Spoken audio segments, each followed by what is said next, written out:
Good afternoon, everyone. I am so excited to have this conversation with these esteemed panelists. And as you just heard from our announcer, this is called Leading Without Limits. So this conversation is about supporting you and challenging you to lead. Leadership does not mean that you have people who are directly reporting to you. Leadership is really a mindset. It's about alignment to who you are, and you can lead from different seats. So I'm really excited to have this conversation. As I just mentioned, it is based on another leadership development program that we have at the Academy for Advancing Excellence. And I'm really excited that we will be activating a conference by the same name in Martha's Vineyard from August 20th to the 22nd. And I have the best news that you'll hear all day. You are all invited. Yes. So feel free to check out our website, advancing-excellence.com, and go to the events page to see some more information about Leading Without Limits. But let's get to the business. I want to jump right into the conversation. We luckily have a little bit more time, and I'm really excited that we have that time because we've got, again, such an esteemed panel. I want to start with Veronica. Self-awareness is the foundation for authentic leadership and knowing how to step into your own power. When did you first realize that knowing yourself was critical to how you lead? So thank you so much for that question. Thank you all for being here. Thank you, GBEF, for having us as well. I think I really realized that through college. I had the honor of matriculating at not one, but two HBCUs. I attended Xavier, as well as Meharry. And in both those institutions, we learned very soon, very early, that we would have to be twice as good to be given half a chance. Not that we weren't as good, but we would have to act in a way that we were twice as good because we wouldn't be perceived the same as our white counterparts. And I think that self-awareness for me is how I took on medical school, took on going into practice. And just as an example, as an intern, and if you know anything about medicine, when you're an intern, you're not in charge of anything. You are just trying to figure out how to survive. But I made up in my mind I was going to be the best intern. And so when I started, I was far ahead of my colleagues. And I think that going in that way built a reputation of my excellence that opened doors for me to have opportunities for leadership. That is beautiful. Thank you so much for sharing that. Something that you said just really struck me is really about being the best and being able to show up and really get the job done. But there's sometimes that we're not at our best, that we may be a little bit out of our depth and our capacity may not be where we think it is, right? We set out to do a job and we might not have the skills and capabilities to get there. So Sarah, I'm curious to know for you, tell us about a time in your career where you had that realization, that true what is happening right now moment, and you said, I've got to do something about this because I'm not as prepared as I need to be for this role. Thank you for the question. Near and dear to my heart because I think it's something that many of us have faced. And I had a very clear idea, in the industry I'm in of where I wanted to go, the direction of travel. But I didn't have all the tools in my kit to get there. And so two pieces. One, I was very fortunate to have mentors and advocates along the way that were willing to be honest with me, to sort of hear my dreams, hear my ambition, but also lay out a roadmap and really not only recommend what I needed to do, but actually kick open doors for me to do it. Because you can, want to build your capacity and take on the skills, but you also need a board of advisors and people with influence that are willing to open doors for you. So the last two, missions I had prior to the role that I'm in today, I took on capacity and I took on risk. One was a chief marketing officer role, which was stepping into functions and areas that I hadn't been familiar with. Some, I would say, half of the job I'd done, but the other half I had to learn on the job, and I had to learn how to build a team, a board of advisors, to be vulnerable and acknowledge that you don't know everything. I think that's part of building capacity, is to being able to say, hey, I don't know, I need help, I need to ask questions, I need support to get there, along with having the opportunity. And then the second step prior to taking on my current role was, again, taking on a role that was purely sales. You know, I hadn't had up to that point a pure sales role. And this involved moving my family from one coast to the other within a pretty compressed period of time. But it was about building capacity, and you have to be willing to take risk. Capacity and risk need to be used in the same sentence, because you have to have the appetite for risk to push your capacity. And those two roles really brought in fundamental skills, addressed gaps that I had that helped me to step into the role that I have today and to sort of continue building from here. Thank you so much for that. So many great nuggets in there, and I want to call out a couple. One was mentorship, which is absolutely critical. I do want to say that statistically, we are typically over-mentored and under-sponsored, but you talked about both, which is fantastic. Something else that you talked about that I heard is really around the empowerment piece. And you really stepped in and leaned into being more empowered and helping to make decisions that were going to continue to guide your career for years to come. And I want to come to you, Margaret, because you're with the YWCA. And part of what the YWCA does is really about its empowerment. And you've been in that space for decades, providing programs and services that focus on building agency. What does true empowerment look like for women today, and how can we encourage more women to step into leadership roles? I think empowerment looks like being in the driver's seat of your own life. And oftentimes we are more than willing just to sort of do the next thing to do the next thing instead of sort of really taking the direction that we want to go. And I think the work we do at YWCA is about providing that agency so that women can be in the driver's seat. And, you know, we've done this for a very long time, but it's really Dr. Dorothy Haqq, who is the mother, the godmother of so many organizations that are here today, who really helped put us on a course around our mission of eliminating racism and empowering women. And that empowerment piece, I know as a Black woman, we see the leadership, we want the leadership, and it is often the sponsorship or all the other pieces that belong there, that belong with leadership, that we have to have the ability to advocate and have agency. And that's part of leadership, is opening the doors.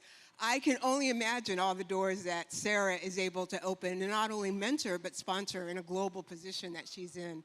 And that's what we do for each other, and that's what the YWCA is about.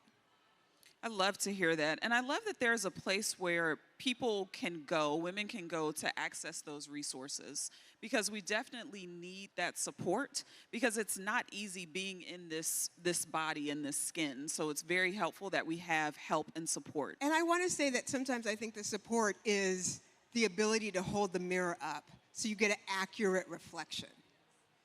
And when we have an accurate reflection of ourselves, we can be empowered.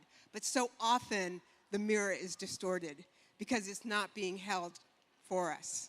And so we can get lost a bit.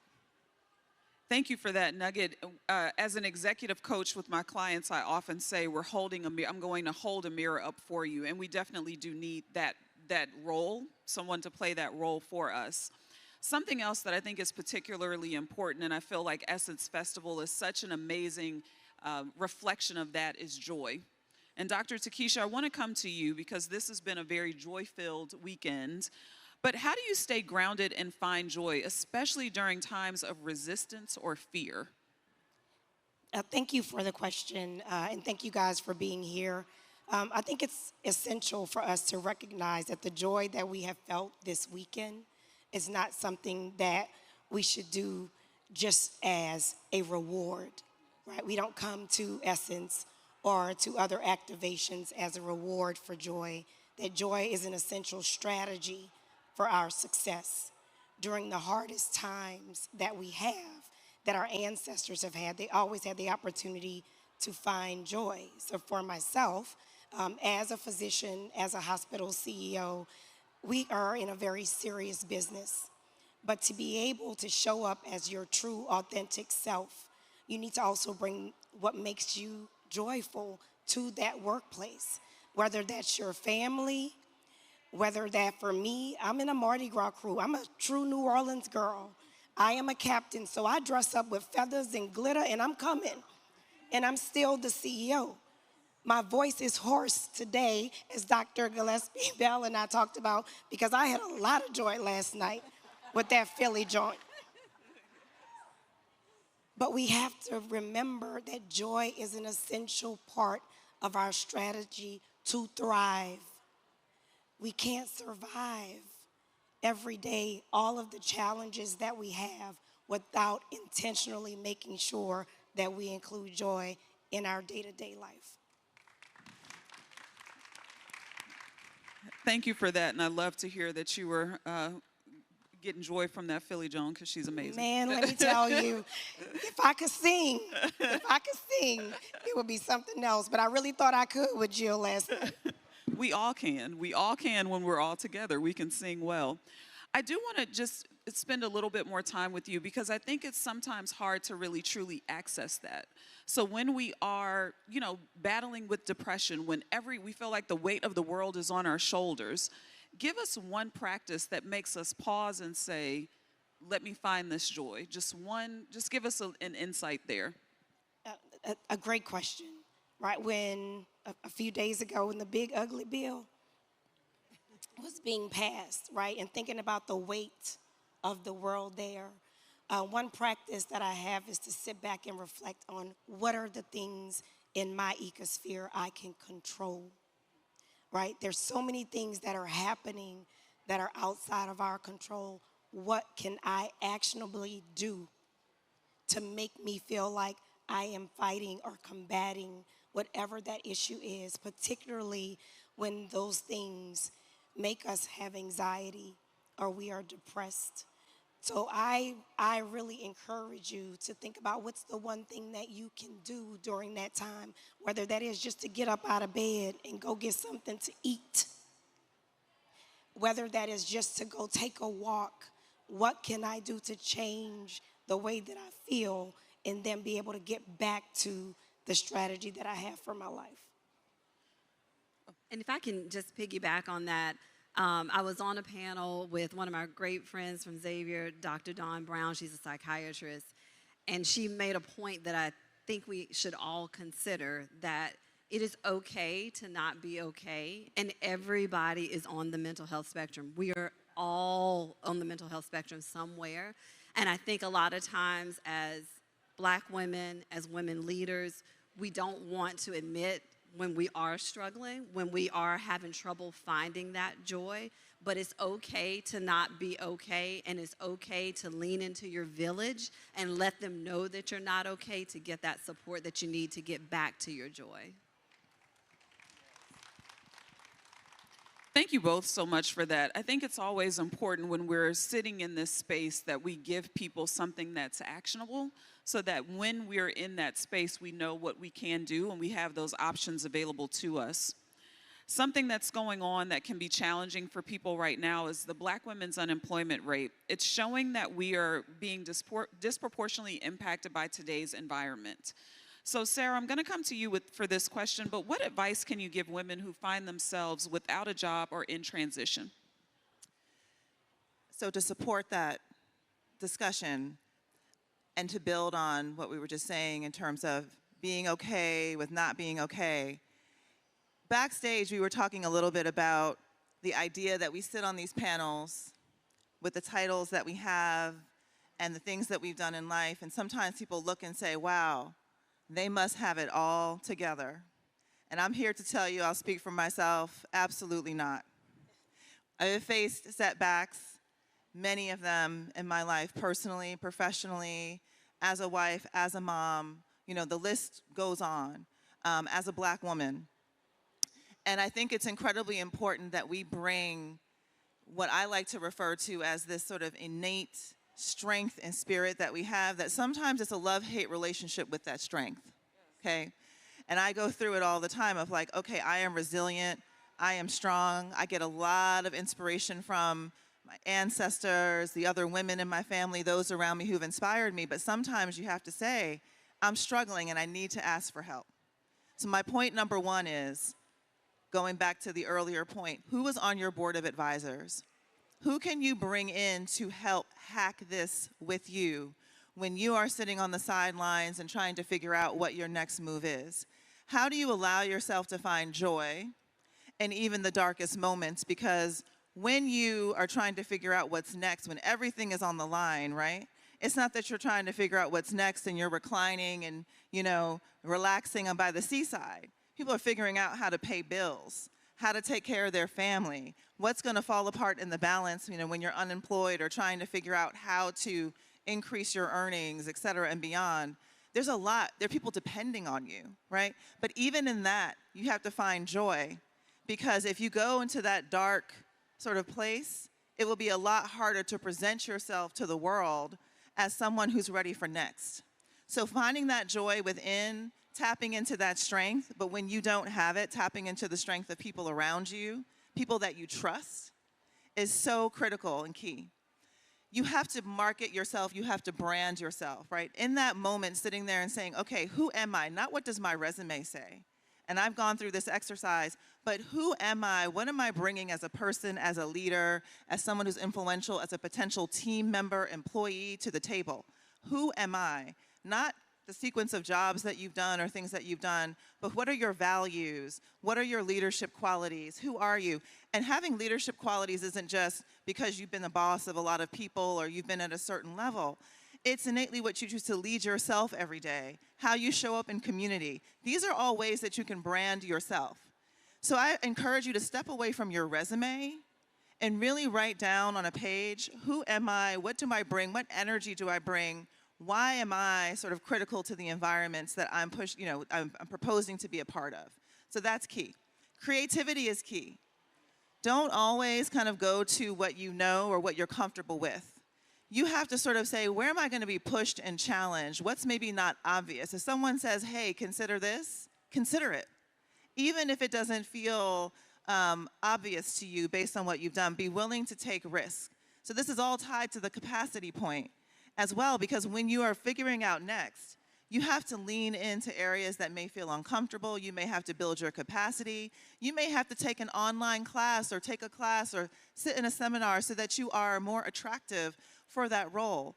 But lean into taking it as a moment to not only find next, but build yourself, strengthen your proposition, strengthen your brand and how you speak, and find people to practice it with.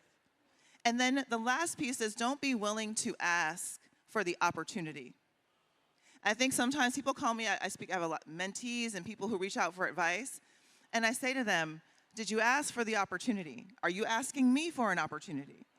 Be willing to say it. What is the worst that someone can say to you? No?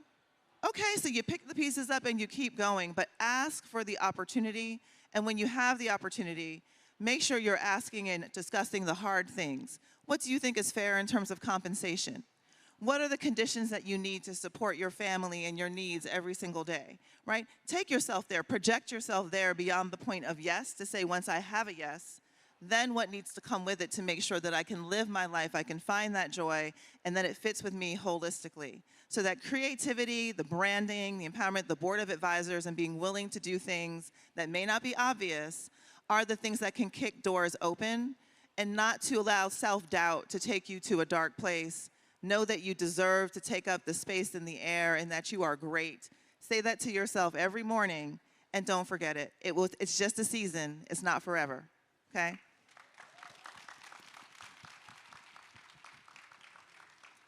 That was fantastic. Thank you so much. The reason it's so resonant is because there were so many applicable steps. That's a blueprint, right? That's very easy to follow. There are action steps in there so that you can get to the other side of whatever it is you're going through. And what was interesting about it, it was so relevant, not just to employment, but just to life. Like, thank you for that. Something that you mentioned that I want to put a fine point on is centered around values. So I'm a big fan of core values. When I'm coaching clients, it's one of the first things that I ask them about. And sometimes people don't know what their core values are. And we have different exercises, et cetera, to help them find those core values. But it's really important that we understand our deep why, so that when we find ourselves in places and spaces that we need to be very strong and resilient, we can actually tap on something. And Margaret, I'm coming to you. and the reason I'm coming to you is I want to talk a little bit more about a moment that you may have had where you really had to choose yourself. You had to really reflect on your values, think about who you are from a vision standpoint. And despite maybe there was some pressure that you needed to conform to not be who you are, what helped you stand in that choice, even if there was risk involved? Well, Aaliyah, I was working for a corporation and started as a manager and then became national director and then vice president of sales and marketing within about a 3.5-year period. And one day the company was sold, and several weeks after that, I remember getting a fax that said I wasn't a team player. And I read that fax and was heartbroken. And I remember sitting at my desk, literally emotionally falling apart. And the next day I woke up and I said, wait a minute, I don't do crazy. And I called the person I needed to call and said, I believe you don't see me going forward, and I'm happy to package up and prepare for the next person. And it really was a very powerful moment for me to have that level of agency and to recognize that I didn't have to do crazy. And it's just been something that has stayed with me in my career, and being able to create that voice, I think that's so important for us as women. We have so much more power and so much more agency than we often recognize, because we're always fighting to get to that next thing. But that voice, the inner voice, is so important. All the things that the doctors have said and Sarah have said just really play such an important part of our lives, of really being reflective, of looking inside. But I heard that voice and speaking to me loudly. I do know who the voice belonged to, and it's just been a guiding mantra for me. Can I add, just to build upon that piece about knowing your core values, not, as Sarah said, what your resume speaks about you. That's what you do. That's not who you are. But if you know your core values and let that be that guiding force for you, and really sit down and figure out what it is that makes you move every day, then you'll determine, right, what it is that I should be doing to have the greatest impact. The world tells us we should be in different places and you should continue to strive and climb. But maybe that's not where I want to be if my core values are being met where I am, and be willing to listen to that voice and make those tough decisions.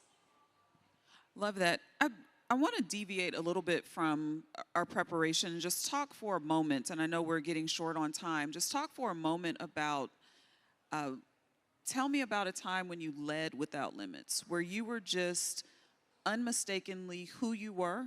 You chose yourself. You felt very empowered. You were telling your own story. You were the author, the captain of your fate.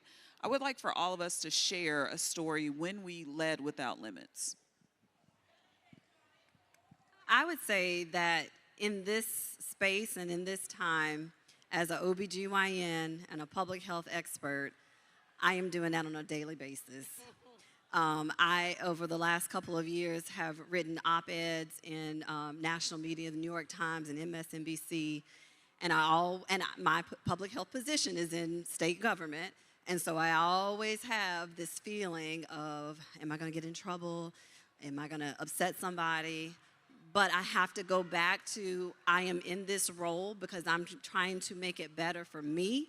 I'm trying to make it better for us.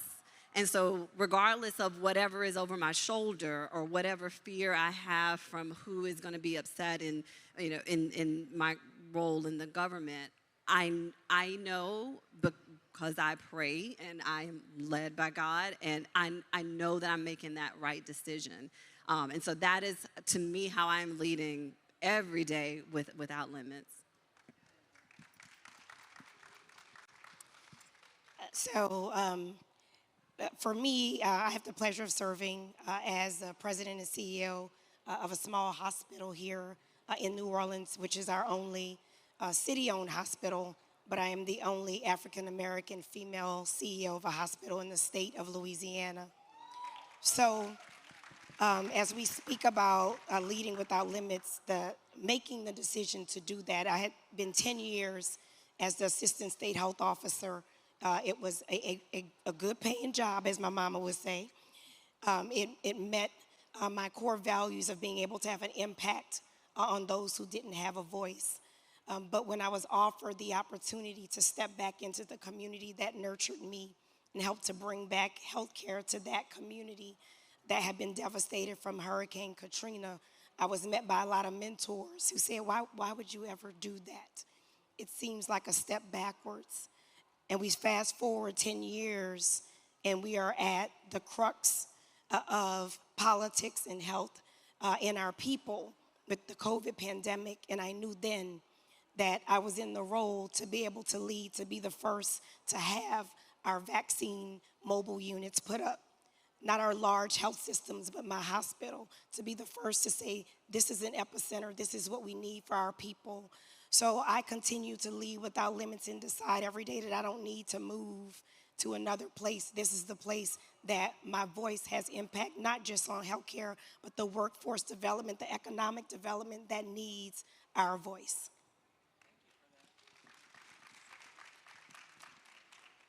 So I feel that I'm in that era in my life, personally and professionally.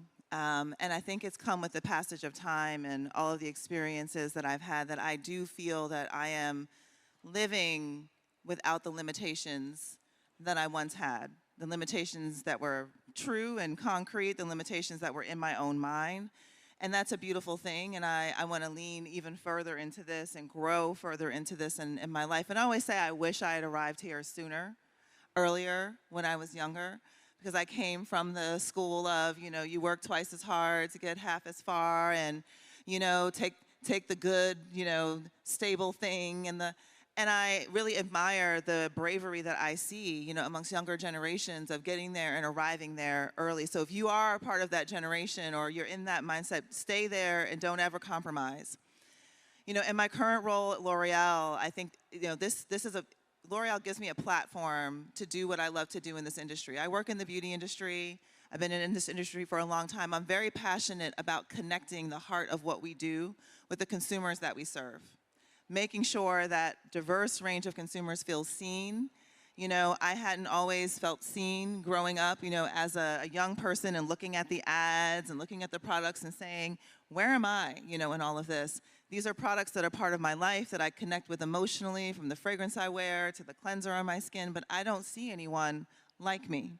And I think there's always been a purpose to make what we do as global and as relevant as possible to consumers everywhere, because it's beyond just something that's in a bottle. It's something that makes people feel good and confident when they walk. It's something that defines who people are. And your signature scent defines what people know about you and who you are.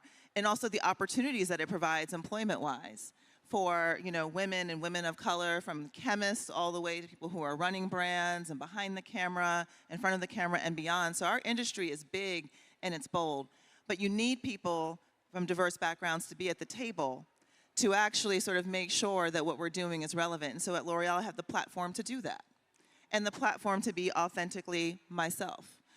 Which is why I'm here, because none of this works unless I can be authentically myself. That is not something I'm willing to compromise on. And so it needed to be sort of a fit for me in that sense. And I see not only me doing that, but I see other leaders doing that.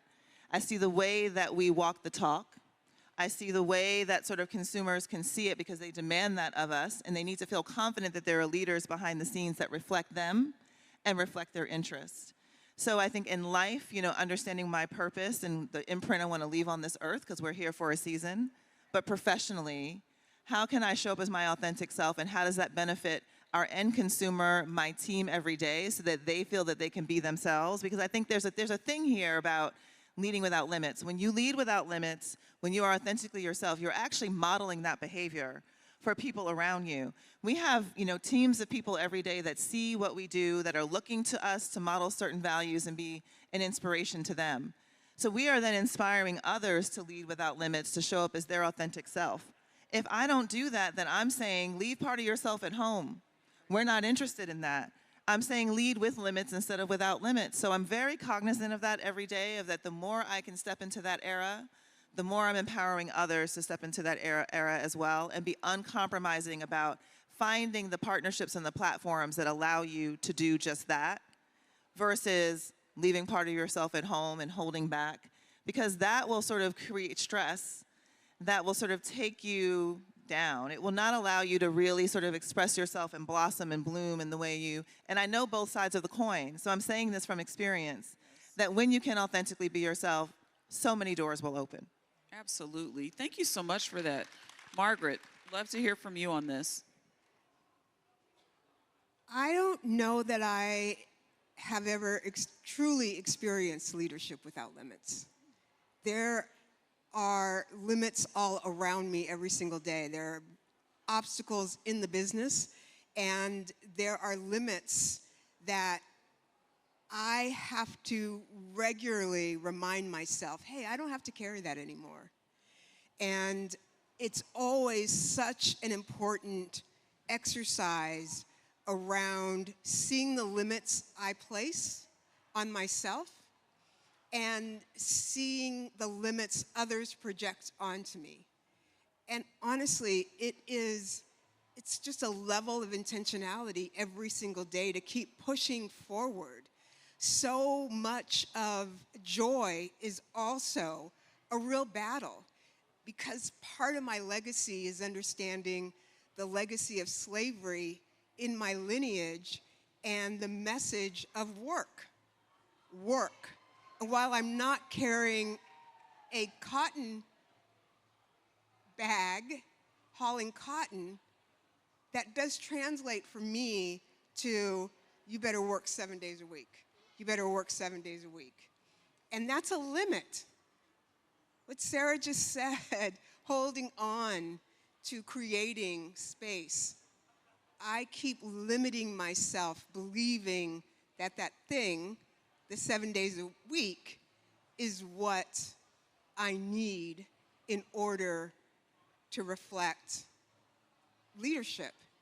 And that's a false, it's false. It's a false paradigm that I'm always struggling against. And I see it with a greater level of intentionality, mainly because I work with amazing young people and amazing women who are breaking those barriers and leading limitless. But it is an area where I have to really work very hard around it. Thank you so much for that. I'm really appreciating just the vulnerability of sharing in that way. And there are sometimes boundaries that we run up against, and just the recognition that exists, and sometimes we have struggles. It's something that Sarah brought up that we were talking about behind the scenes. So what I heard, just as we begin to wrap this up, leading without limits is really about how you choose to lead. It's about you. Some of what you heard here today is around faith and courage, freedom, surrender in some ways, representation.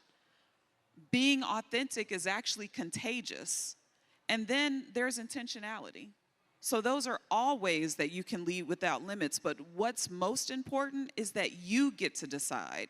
You get to decide how you want to show up and lead without limits. Thank you so much to all of my panelists. Please give them a big round of applause. And don't forget, the best news that you heard today, you are all invited to Martha's Vineyard for Leading Without Limits. Thank you so much again for your time, your energy, and your attention.